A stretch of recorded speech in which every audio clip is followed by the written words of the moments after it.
I don't want to pursue success, any kind of success, whether that's, a mom and pop shop or a scalable company at the expense of my family. Climbing the mountaintop and realizing that you're there by yourself is pretty stinking lame. What's up, everybody? Welcome back to Awesome Inc.'s podcast, where we highlight people pursuing their definition of, you guessed it, awesome.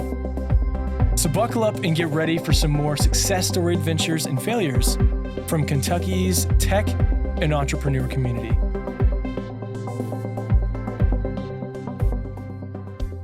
Hey y'all, thanks so much for tuning back into this episode of the Awesome Inc. podcast. Really excited to sit down with someone I actually haven't seen in probably a couple of years, Philip Devine, who was a former Awesome Inc. boot camp student who has gone on to kick butt and take over the world. So I'm just coming right out of the bag. He's a great guy, and he's already done so much in his life and in his career, and wanted to catch back up over the last couple of years since he's finished the boot camp and hear about what he's done as an entrepreneur. So Philip, again, quick intro for you. I know that when we met, you were part of the 2018 boot camp, and I know some of your background is you served with the U.S. Marine Corps. So big thank you to your service, what you've done for our country and for our freedom. And you've hosted and produced, so another fellow podcast host, the Live Life Better podcast, and talk about faith, family, business, and empowering men, how all those different areas of life combine. You're a licensed realtor, and you've already asked to sell my first house, so I'll think about that. And again, you started Divine & Company LLC to aid nonprofits. So you're doing a lot. Would love to hear some of the deeper insights into all those areas that you've touched upon, and maybe how all of those led you to, again, that 2018. 3 months, when you were in the Awesome Inc. boot camps. So walk us through. I'm going to shut up, and I want to hear it from yourself. Man, thanks for having me on the show. I like what you guys do at Awesome Inc., obviously, and I'm a big fan, and I keep tabs on you guys. I'm not a licensed realtor anymore, but when I was selling real estate, before the kids were in school, it was a lot of fun. You'd have a lot of networking events and get around. And then I realized pretty quickly, once my kiddos got in school, that I had to work when everyone else was off. And that meant my family was also off and at home. And I realized pretty quickly that wasn't a future that I wanted to pursue. And then also with a growing family and a mortgage, the whole ebb and flow of commissions got really old. So I'd been a salaried employee before, but I also knew that I wanted to get into something that had career potential, not just a quick buck potential. So I met with a buddy who was a developer. He worked remote. This was 2017, I think, when I met with him. So he was already 100% remote. Enjoyed his job, and outside of patching things together with like Zapier, I really couldn't do any kind of code. But I knew that, especially with real estate, there's so much that's antiquated and doesn't have to be as painful as it is. So I met with him about the different options. I wasn't going to go back to college for this, but he kind of walked me through, what I could expect. And I realized Awesome Inc. was the way to go because I needed something in person for sure. And the payment plan, frankly, also worked for where I was at the time. So that's how I ended up at Awesome Inc. Yeah, that's good stuff. So how did you come about hearing of Awesome Inc.? Because again, you were in Shelbyville, Shepherdsville, if I remember correctly, and you commuted every Shelbyville. day. Yeah, Shelbyville. I just did a bunch of Googling for boot camps. There's a couple in Louisville, I think. And then there's a bunch of online boot camps, and some that say, hey, don't pay anything up front, and we'll just take a portion of your earnings on the tail end or whatever it is. But I think I visited the space. I went to an info day. The vibe was great. You guys hand out Oreos on the regular, which is amazing. I'm still not sick of them. And I realized that it would, in that 3 month span, and I think it went over the holidays, kind of the fourth quarter of the year. In that 3 month span, that's what I needed to get, to transition out of real estate and into a career that I could really, pedal to the metal, sink my teeth into and go. Yeah, that's cool. And I want to see if this connects the dots. Maybe I'm trying too hard. So in your podcast where you talk about, family, faith, values, business, and how all this combined, was this something you were talking about on the show while you were a realtor, while your family was growing, and you realized, like you just said, oh, the commission, I'm working when everyone's home. Like I'm talking about this on the show, and I'm maybe not necessarily doing this in my personal life. How do I get all these to line up? Was that ever a factor?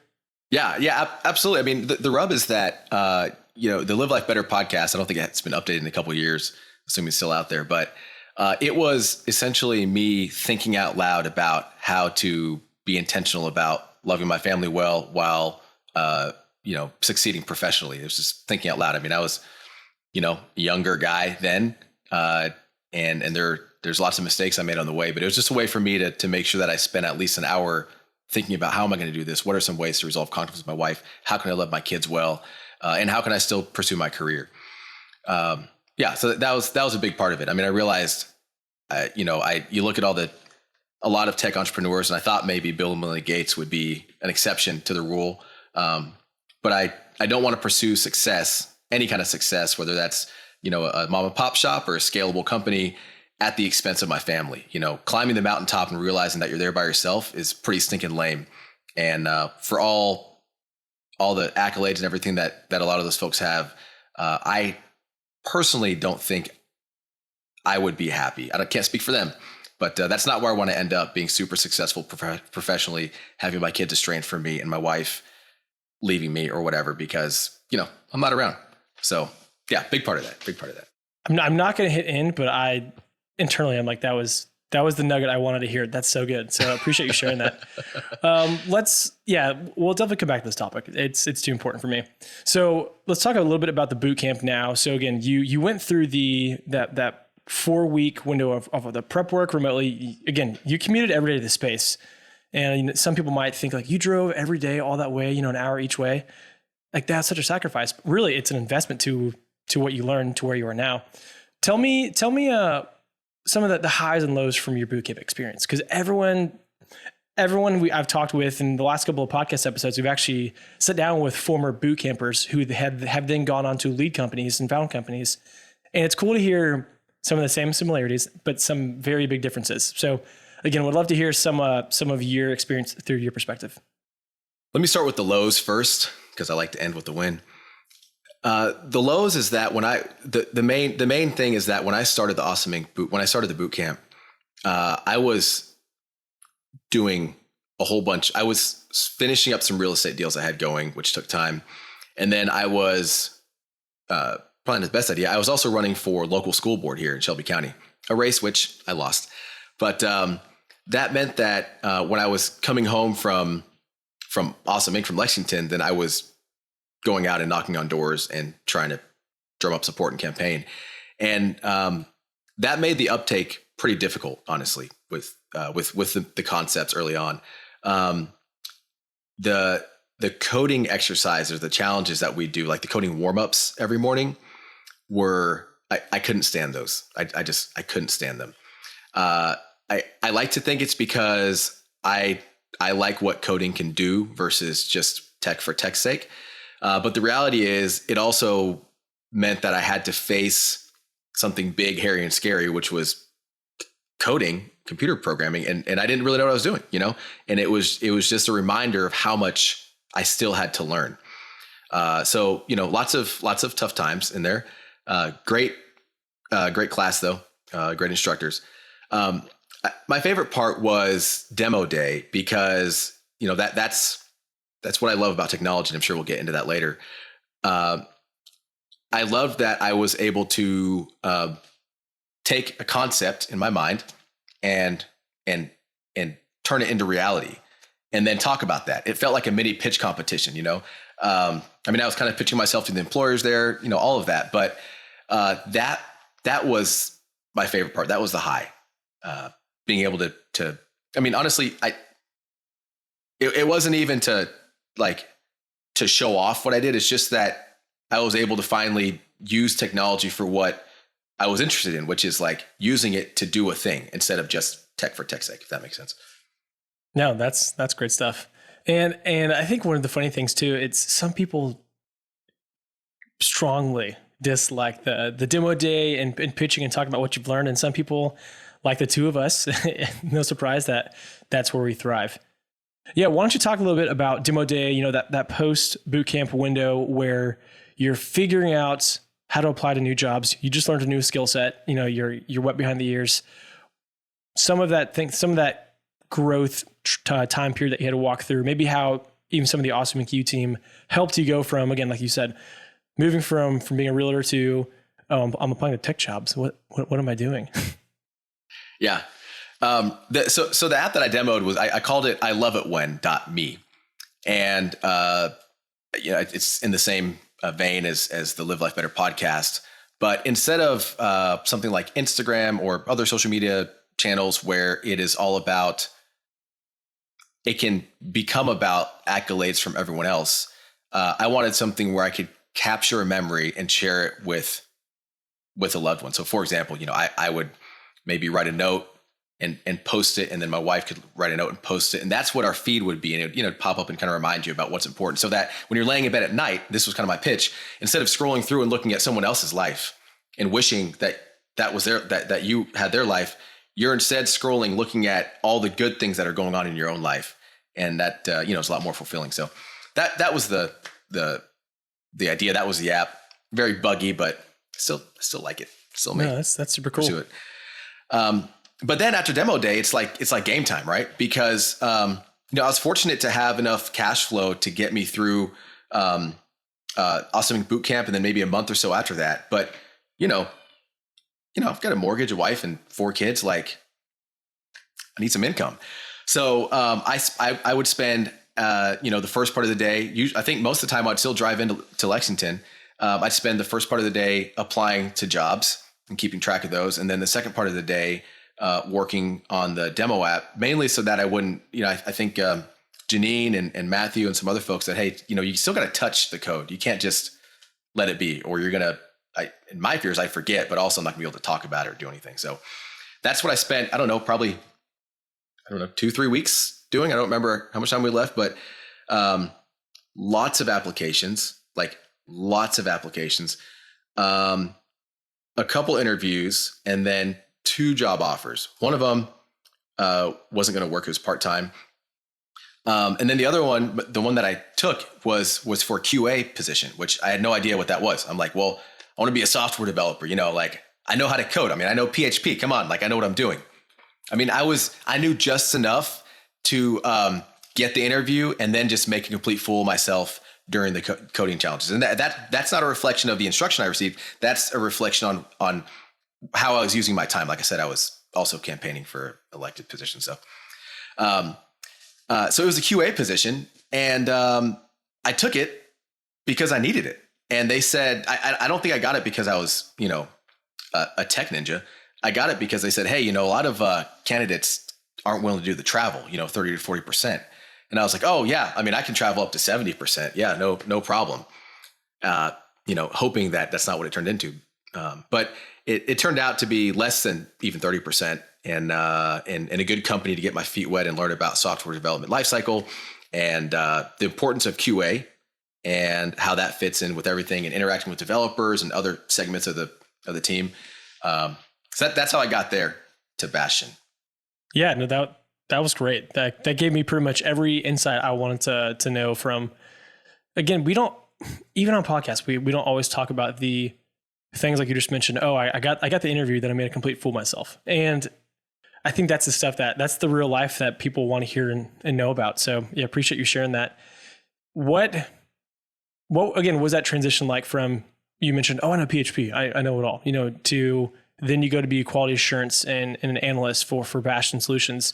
What was that whole shift? Because you went from learning one new skill set to, I'm guessing, maybe not applying as much hands-on coding as you thought you would be.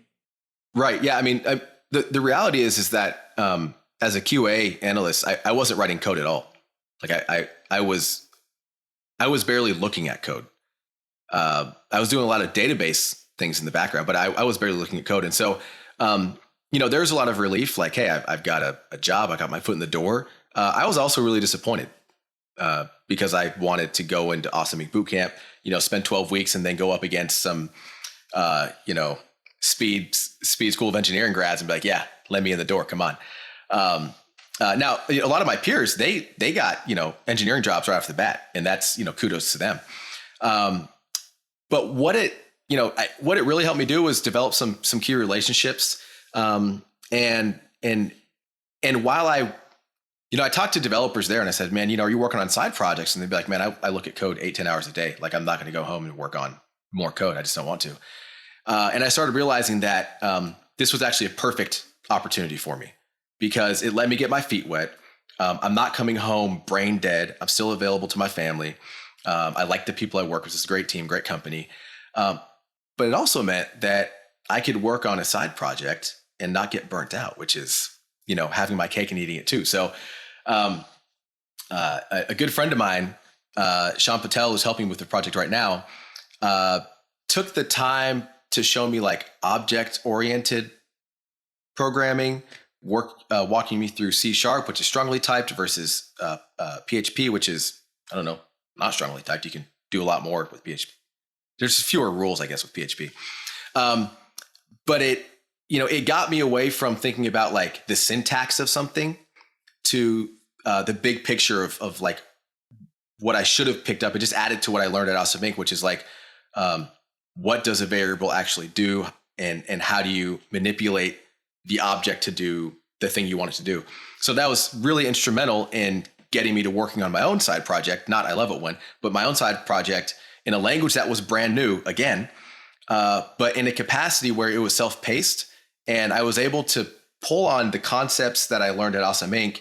and build on those with the help of my buddy and lots of people that kind of helped me here and there to figure out how to do a thing. And that's been huge, That's good stuff. Appreciate you sharing that. And I know that you've transitioned in your career a little bit from Bastion being a QA to now you're with Waystar as a production engineer. And I think there's some overlap that you can enlighten me. I don't know all these fancy terms, but what went into that career shift and how did you make that step of, again, beefing up your skill set to then make that next move strategically? Yeah. So there were two specific things that I did and I'm still doing to beef up my skill set. The first is that I started working on a project for myself so that I could learn. So, give you a quick 30-second backstory. In real estate, when you make an offer, you're either cracking open your laptop at a coffee shop, the office, or you're tethering off your phone. Like you more or less have to use your laptop to write an offer. Versus, I'm with my clients at the house and they say, I want to make an offer. Or maybe we leave the house and I'm at dinner with my family and they text me and say, I want to make an offer. I should be able to excuse myself, use my phone to write an offer and submit it in, 3 minutes and go back to what I was doing. So it's not currently possible that I know of. I mean, I'm sure there's some variations of it. So I said, I know how to write software. I'm going to build the thing that does this. So there were two, so that's the first thing I did. That meant, I fully remote now, but that meant getting up. That means I still do it now, getting up at 5:30 and working until about 6:30 for my own time, right? Everyone's still asleep. There are no demands on my time. And if I want to continue learning, this is when I can do it. So that's like 3-4 days a week. That's when I'm learning, and I'm learning by building something that I'm actually interested in. That's been huge. So I've figured out how web hosting works. I figured out more database stuff, like containers and Docker and stuff like that. I've learned a lot of that. So a lot of stuff that I just wouldn't have been exposed to on my own by having to figure out how it works. Lots of Google, learn how to ask the right questions. I've learned a ton. Now, how do you know if you're actually learning something? Well, by interviewing. So I even now I regularly throw my hat in the ring for job opportunities because when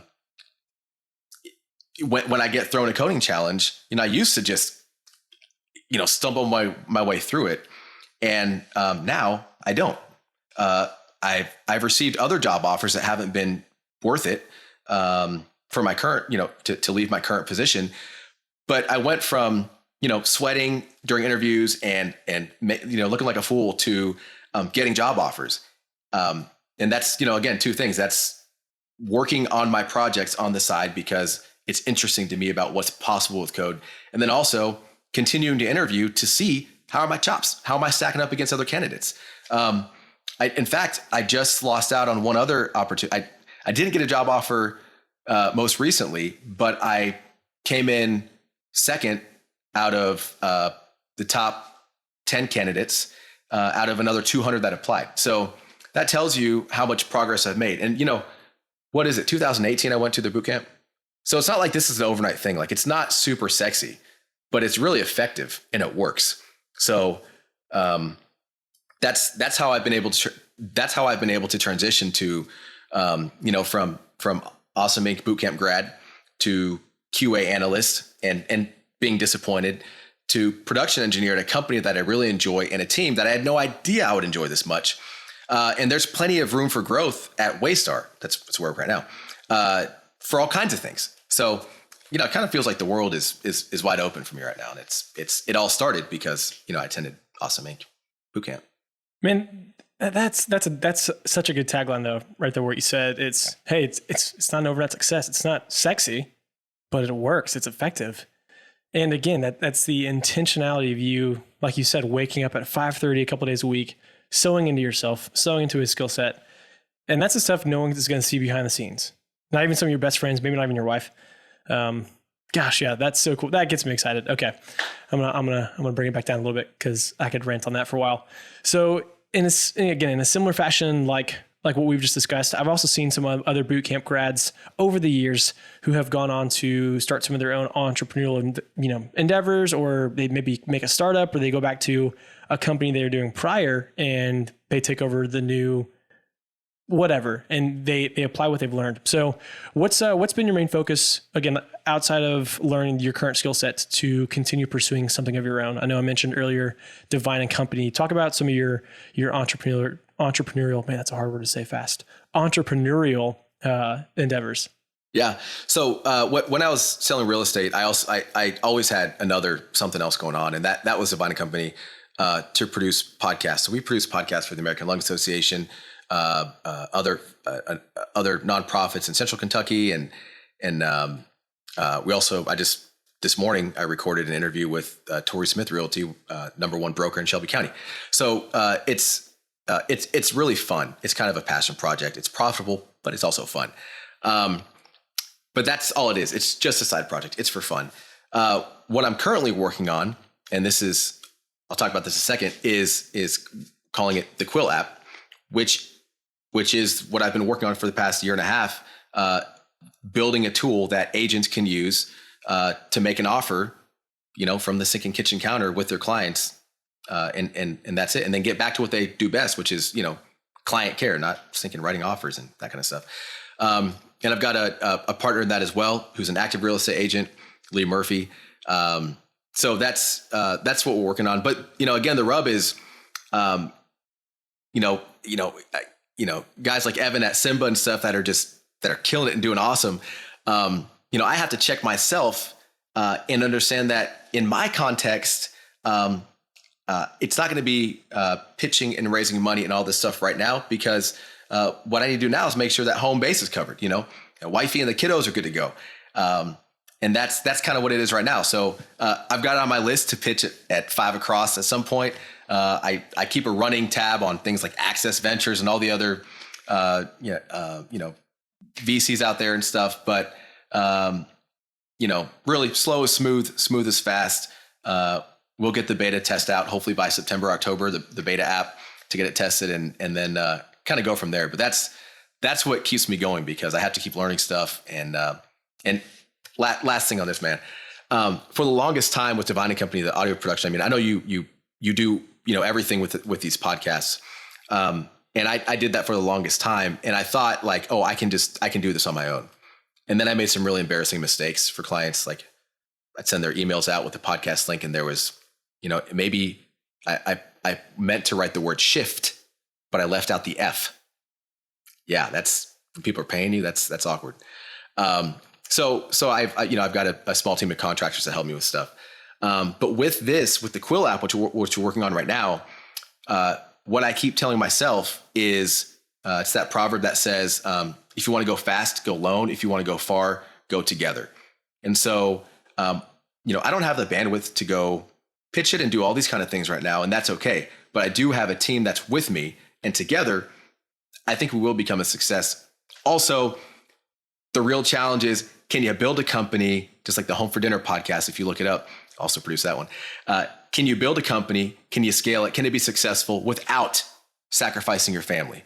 And, maybe the proof is in the pudding. I got to wait 20, 30 years and see how people are. But I don't see a lot of that. And I want that. I want to see that. I want to be that. So I hope that's part of what comes out of this whole thing.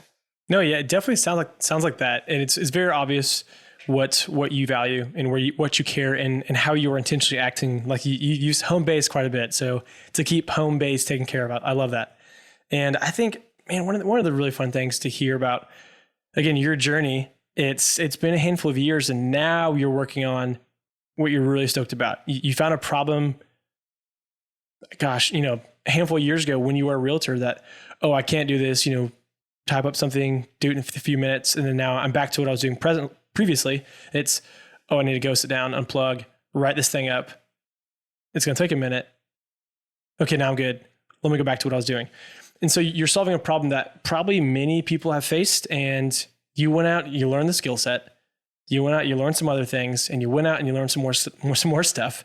And now you feel confident that, oh, hey, I can actually accomplish this. I know what I'm doing. And I know the baby steps, what has to be done to lay the foundation to go fast, like you said, but then also realize if I want to go far, I need to get other people involved in this that can maybe see my blind spots or help in areas where I don't feel comfortable. So that's super cool. And you also mentioned Evan from Simba, man. He's out of the awesoming space and he's blowing it up, and it's awesome to see. And he's got a really good team. So yeah, I love that you brought that up, because that's probably something in a similar vein that you're like, man, look what they're doing. I want to be there. I want to be right there with them. So that's good stuff. Yeah, it's good peoples. Yeah, really good people. So let's say this, what's the next 5 to 10 year journey, from perfect world?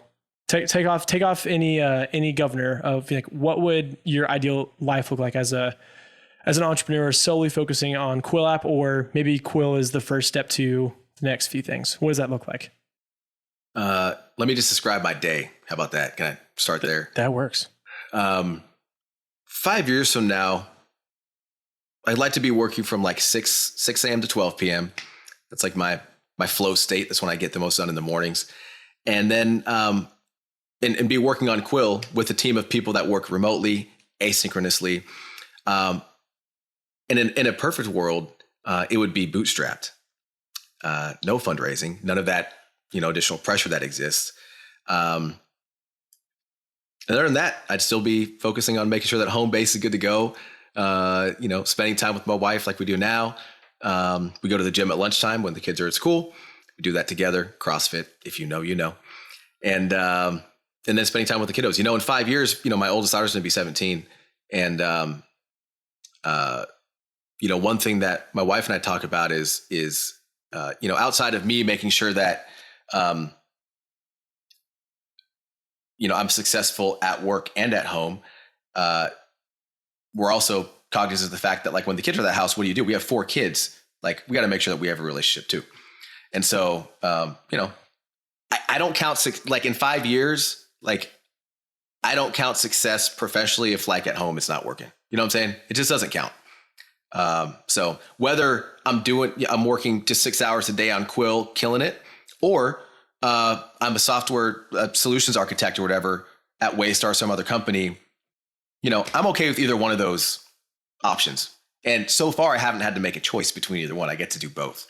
And that's the ultimate rub, is I kind of can have my cake and eat it too. So last 2 questions, and then we'll wrap up. So again, appreciate the time, Phil. What do you think is maybe one thing that gives you an edge to keep the grind up, to keep working hard, maybe that where other people might have fallen off? I kind of got this from Darren Hardy's The Compound Effect. I call it the spillover effect. Great that book is killer. Dude, yeah. I need to, I have a few books now that I've read once, and I think this needs to be an annual reread, and that book's on the list. Yeah. So good. So one thing I took out of that, I kind of rebranded for myself, was called the spillover effect. And I think my secret sauce is that, for example, I know that if I can get to the gym at lunchtime, that everything leading up to the gym will get done and everything afterwards will get done. Like there's something in the day that marks that keeps things in order. And so I think I kind of feel like my secret sauce or why I'll be successful is that it's not that I'm like hardcore disciplined. It's just that I realize you got to have certain markers that keep you on point. And if you have those consistently, then everything else will kind of take care of itself. Maybe not as fast as I'd like, but it'll happen. The end result will be what I do want. So. No, that's good stuff. And then the last question we'll sign off, Phil. What would you say to anybody? Actually, I ask a pretty consistent question. I'll tweak it a little bit. What would you give anybody as a piece of advice who has gone on to learn a new skill set, maybe after a previous career they spent time in? So again, you went as a grown man, you changed from being a realtor, software, let's go. What piece of advice would you give to anybody who is thinking of making that entrepreneurial jump or making that one career change, and they're still a bit hesitant to do so? A big question for me that I had to answer was what's at stake? What do I want it to look like in 5 or 10 years? And I knew that I didn't want it to look like I was killing with real estate, but I was missing all my kids' games, that I wasn't able to take my wife on dates, that I wasn't home when everybody was home. I knew that I didn't want that. So I said, well, what do I want from that? What do I want instead? Because you don't just want to run away from what you don't want. You got to run towards what you do want. And what I ran to was a field that I knew I could have a career in long term. It wasn't like going away anytime soon.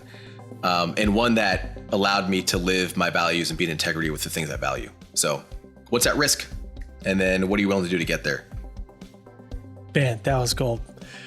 Well, brother, it was so good seeing you. We need to do this more often than a few years apart. So again, thanks for the time. Thanks for sharing your story. And I can't wait to see what comes of Quill here coming this fall in 2022. Thanks, man. Take care. Well, that's it, guys. Thank you so much for checking out this episode of Awesome Inc. Podcast. And another quick thank you to Lee Rosevere and a few members from our community who provide the music that you hear in this show. Lastly, give us a follow on Instagram, Facebook, all that jazz. Or even better, come on down to our space. Come be a part of our community and get plugged in, and let's start something awesome together. You guys rock. We'll see you next time.